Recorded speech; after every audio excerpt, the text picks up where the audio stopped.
Welcome to Hamburgers and Horror, the home of meat, monsters, and murderous wax sculptures come to life. I'm Noah Hook, and today we're looking at Waxwork.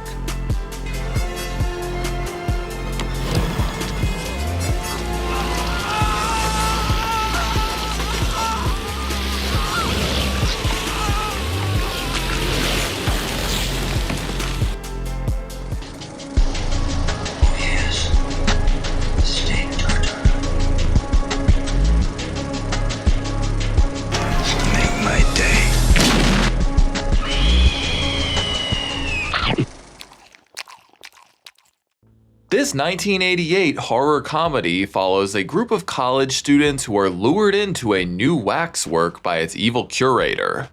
One by one, they're absorbed into different locations and time periods as the teens are actually being sacrificed to the various murderers and monsters on display.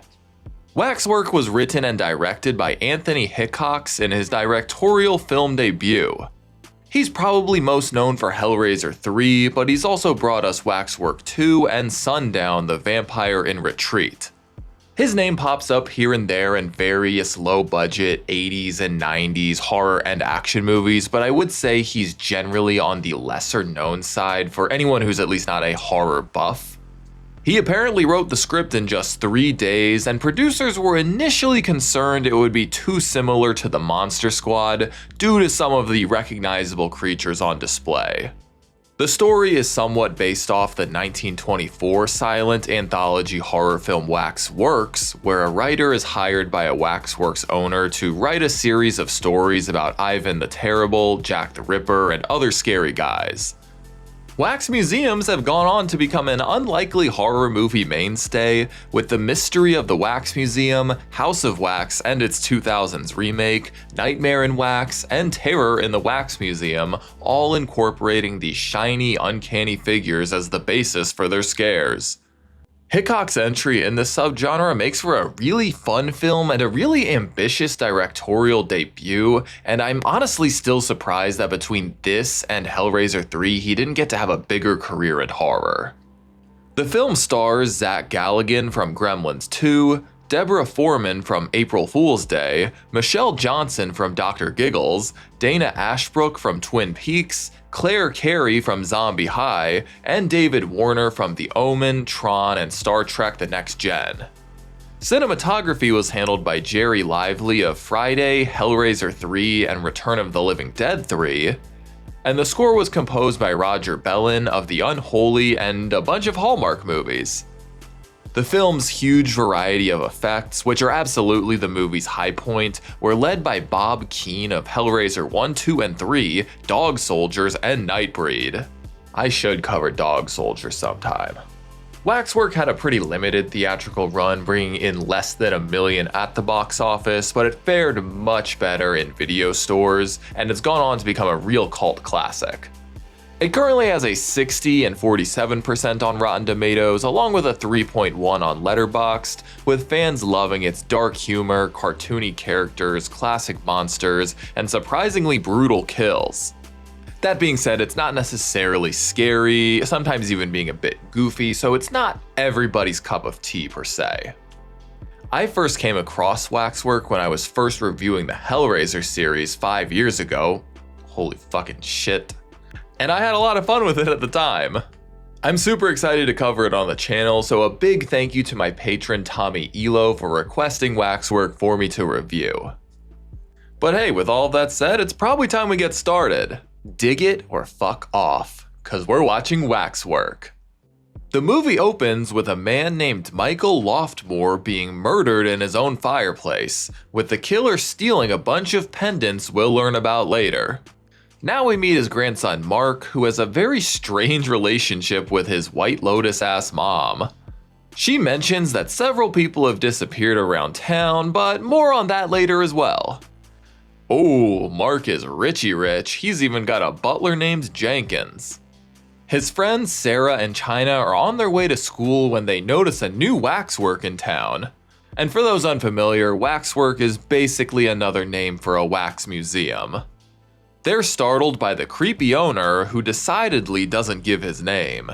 He does invite them to a midnight showing though, allowing them to bring an additional 4 friends. They invite Mark along with their other friends Tony, James, and Gemma to join them. They're all also in a college course about dictators together, which isn't really relevant to anything, but it does add to the zany, full moon quality. Mark is pissed at China because she hooked up with football jock Jonathan, even though they were sort of seeing each other, but she ain't sorry. Anyways, the 6 of them makes their way to the Waxwork, although James and Gemma get spooked and run away. Probably a good call. These 2 henchmen named Junior and Hans lead the group inside the Waxwork. It's got all kinds of stuff: an axe killer, Frankenstein's monster, a voodoo priest, a golem, a snake man, the invisible man, and more. Tony's dumbass crosses past the barrier rope of one of the Waxwork exhibits, which transports him inside a new dimension. He's been brought to a 19th century European forest, and he assumes he's been put under some kind of hypnosis. He enters the spooky-ass house to find a man who warns him to run far away. Tony, still believing this is all an illusion, goes to collect some firewood while the man begins transforming into a werewolf.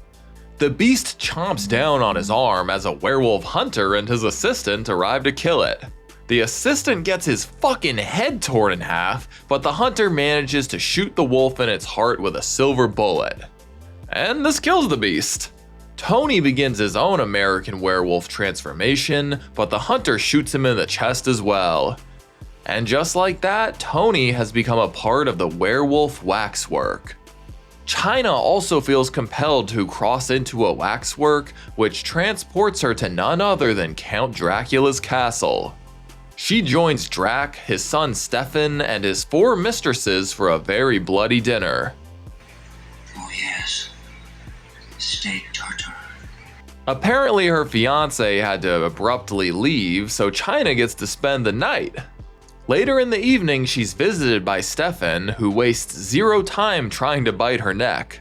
She makes a run for it through the castle, only to come across her fiancé Charles on an operating table.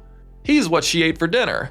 Charles explains that the vampires can only be killed with a crucifix, a stake to the heart, or decapitation, and she's gonna have to do it all on her own. Stefan arrives and picks some meat off of Charles' fibula, but she uses a pair of knives to form a makeshift crucifix. It works very well. Dracula's 4 baddies arrive, although China's able to quickly stab 3 of them with a stake and impale the 4th on a wall of wine bottles. She flees as Charles transforms as well, but she has the bad luck of running right into the Count. He uses his vampire hypnosis to subdue China, and she becomes part of his waxwork as he bites her neck. Sarah finds herself enamored by a waxwork of the Marquis de Sade, which means it's time for a brief history lesson. De Sade was a 17th century writer who was imprisoned for sex crimes, blasphemy, and pornography. His major works include The 120 Days of Sodom and Philosophy in the Bedroom, which combine graphic descriptions of sex acts, rape, torture, murder, and child abuse with discourses on religion, politics, sexuality, and philosophy. The word sadism derives from his fictional characters who take pleasure in inflicting pain on others. This movie probably isn't the most accurate representation of what de Sade was like in real life, but hey, it's a fucking 1980s waxwork museum. I don't think we're going too much for realism. She nearly crosses the barrier, but when Mark realizes that China and Tony are gone, they decide to leave. Football jock Jonathan learns China is at the waxwork and heads over there, and the owner talks with him about the Phantom. Jonathan gets fed to the Phantom off screen. Mark tries to give Sarah a goodnight kiss, but she politely turns him down. He takes it like a champ though, to be fair. That night he learns that Tony and China never made it home, and after a day of searching he goes to the police. A detective named Roberts shares that 13 people have gone missing over the past 2 weeks. Mark is certain the waxwork is involved, so he and another detective join him there to search the place. The owner claims that they aren't open yet and haven't had any guests come by, so it couldn't be this waxwork the kids disappeared from. Roberts nearly falls victim to a mummy exhibit, but he ultimately leaves still suspicious of the waxwork. He noticed a lot of similarities to the waxwork victims as his missing people, so later that day he sneaks back inside. He carves into China's cheek, discovering muscle tissue underneath the wax. Too bad the dummy wanders right into the mummy's waxwork. He and an archaeologist open up the tomb only to realize they've awoken the mummy. All the exits seal before they can escape, and this one Egyptian dude gets his fucking head crushed. The archaeologist stabs the mummy with a spear, but the undead ghoul simply impales him on it. The mummy tosses Roberts and this lady into the tomb, dropping the big-ass lid that trapped them for all eternity. His partner heads inside as well, but he simply gets murked by Junior. Mark is still mad suspicious though, especially since he actually recognized the waxwork owner. In his attic, he finds the belongings of his grandfather, who is apparently some kind of horror guru. The night of his murder, 36 artifacts were stolen, and his assistant David Lincoln disappeared. Look familiar to anyone? Lincoln somehow hasn't aged in 40 years, but he knows someone who may have some intel on the guy.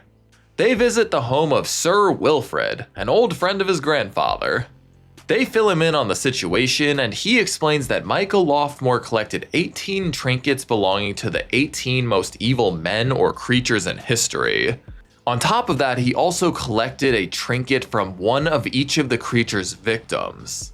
He believes Lincoln has sold his soul to the devil and is now working to conjure these 18 monsters back to life. But Lincoln has taken it a step forward, using the killer's belongings to recreate their world, opening time vessels so victims can be brought straight to them.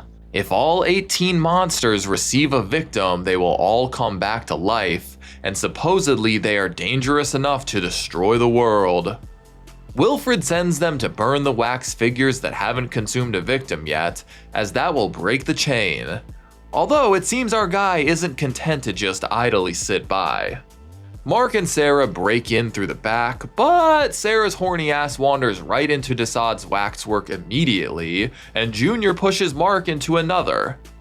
Desaad is in charge of entertaining this evil prince, which involves torturing an innocent virgin. That's where Sarah comes in. Desaad begins lashing Sarah, but she's straight up into it. Meanwhile, Mark finds himself in a Romero-esque zombie-filled graveyard.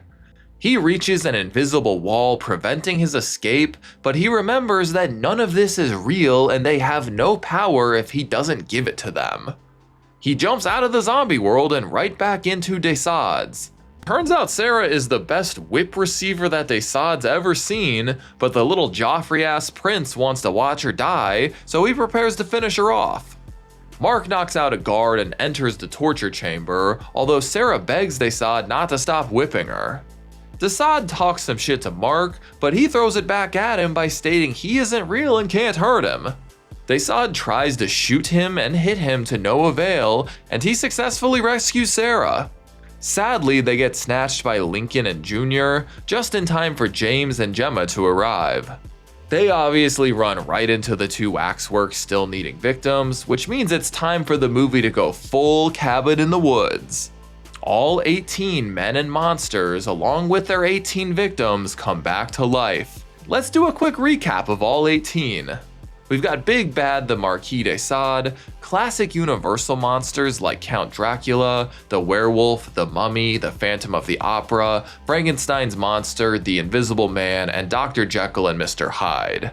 The zombie leader, I guess, a golem, Jack the Ripper, a voodoo priest, a witch, a snake man, an evil baby, some random axe murderer, an alien, and a giant talking Venus flytrap. I have some serious questions about how Grandpa Loftmore collected some of these, but we're not gonna worry about all that. But just when all hope seems lost, Sir Wilfrid and his band of evil fighting old men arrive. Hey, Jenkins is here too. They give Mark one of his grandfather's swords, and so begins an all-out brawl between good and evil. It has major Anchorman energy. There are so many fun moments here, and sadly I can't cover them all, But some of the highlights include the alien getting axed, Sarah stabbing Jack the Ripper and nutshotting undead James, Mark stabbing the voodoo priest, Desaad stabbing like 10 guys and fixing his hair after each kill, Jenkins narrowly saving Mark from being vampirized, Wilford rolling around in his little battle bot, Rosemary's Baby getting punted and blasted like a clay pigeon, and Dracula quoting Clint Eastwood. Make my day. Sadly, along the way, our boy Jenkins gets killed by Junior with a stab to the heart, but Mark takes the big guy out as revenge. And Sarah feeds Hans to the knockoff Audrey too. The waxwork goes up in flames as Desaad follows Mark to the back, where Lincoln watches the gentleman duel. Mark puts up a good fight but is clearly outmatched, but before he can be executed, Sarah yeets an axe into Desaad's back. And before Lincoln can execute both of them, Wilfred blasts the devil worshipper in the chest. He plummets into the boiling wax, popping out for one last scare. Sadly, the werewolf gets the jump on Wilfred, who goes out with the funniest line and line delivery I've heard in a while. Oh my goodness! Mark and Sarah escape as the building goes up in flames, with all of the old men and almost all of the wax figures melting away. The movie ends with a single zombie hand surviving and crawling away into the night. And that's Waxwork. This one is so much fun. It's honestly kind of like the horror movie Chicken Soup for the Soul, in the sense that it's really just a sweet love letter to the genre and fans. From classic Universal monsters to more contemporary 70s and 80s monsters, and even some horrific historical figures, Waxwork has a little bit of everything for everyone to love. Ever since it came out, I had really loved The Cabin in the Woods, and for a long time I wondered why nobody had ever done anything quite like it before, and lo and behold, this has been sitting here all these years. To be fair, the Monster Squad came out just a year before this, and that was inspired by films like Frankenstein Meets the Wolfman and Abbott and Costello Meet Frankenstein. But this is the earliest film I can think of that brings together such a big assortment of different killers and characters. If you do know of some films that do something similar to this or Cabin in the Woods that came out before, please share them with me down below. The idea of an evil waxwork stealing souls is the kind of ultra-specific, funny niche idea that rarely gets made today. You can tell this is somebody's passion project. It feels straight out of the Twilight Zone or Goosebumps or the Friday the 13th TV series. The bright colors, over-the-top characters, and dark sense of humor also make the film feel like a snippet right out of an old EC comic like Tales from the Crypt or The Vault of Horror. On top of that, we get David Warner absolutely hamming it up. He steals every scene he's in. His presence does add an air of seriousness that the film would lack with someone less skilled in the role. And his character is such a fun contrast to the super 80s teens with their big hair and big attitudes. Mark and his friends are kind of like the Richie Rich version of the teens from Return of the Living Dead. I do wish we got more of Mark's weird fucking mom. She was giving big sleepaway camp vibes. It's clear that this film had a relatively low budget for what they were trying to accomplish, but honestly, a lot of the effects hold up compared to the films that they're referencing. I do wish we got a bit more of the zanier monster choices like the Alien, Evil Baby, and Snake Man, but I do understand they were all of the most complicated effects and couldn't be front and center. All of the vignettes in the various pocket dimensions are surprisingly effective as well. The werewolf is a great first entry to the rules of the waxwork and the creatures, blending together the characters' humor with the deadly serious stakes of these scenarios. The Mummy, Dracula, and zombies are all fun follow-ups as well, and the Marquis de Sade is an interesting choice that I'm still fascinated by. He's an unexpected inclusion amongst these horror movie legends, but I like the kinky sadism that he brings to the plot. This was kind of Hickox dipping his toes in the water before fully jumping into the deep end with the super kinky, sadistic Hellraiser 3. The whole film is of course building up to the moment where all of these creatures come to life, and I think the finale mostly lives up to the hype. I love big ensemble fights, and this one has so many great moments and kills. I'm really glad all of the victims got to come back as evil wax clones of themselves. Having them run around in their period piece costumes added to the wacky fun.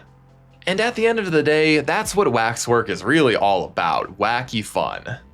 It throws everything in the kitchen sink at the viewer, providing us classic scares and monsters jumbled up with late 80s characters and sleaze. There are moments where Waxwork's budget leaves the creatures off screen a bit more than I'd like, and there are times where the acting isn't exactly Oscar-worthy, but it has so much charm that I rarely mind. I'm too busy enjoying the great practical effects, over-the-top kills, and wonderful sense of humor. It's got a little bit of something for every horror fan to enjoy, and I generally think it's one of the more underseen and underappreciated horror films of the 80s, at least when it comes to people closer to my age. If you haven't seen Waxwork, I highly recommend it. I especially think it's a great film to throw on during the Halloween season.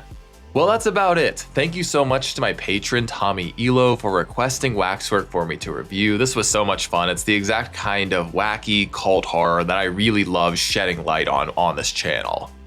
But have any of you seen Waxwork? And if so, what did you think of it? Be sure to share your thoughts down below. And while you're at it, let me know if you've seen Waxwork 2 Lost in Time, because I've never seen that one before and I want to check it out pretty soon.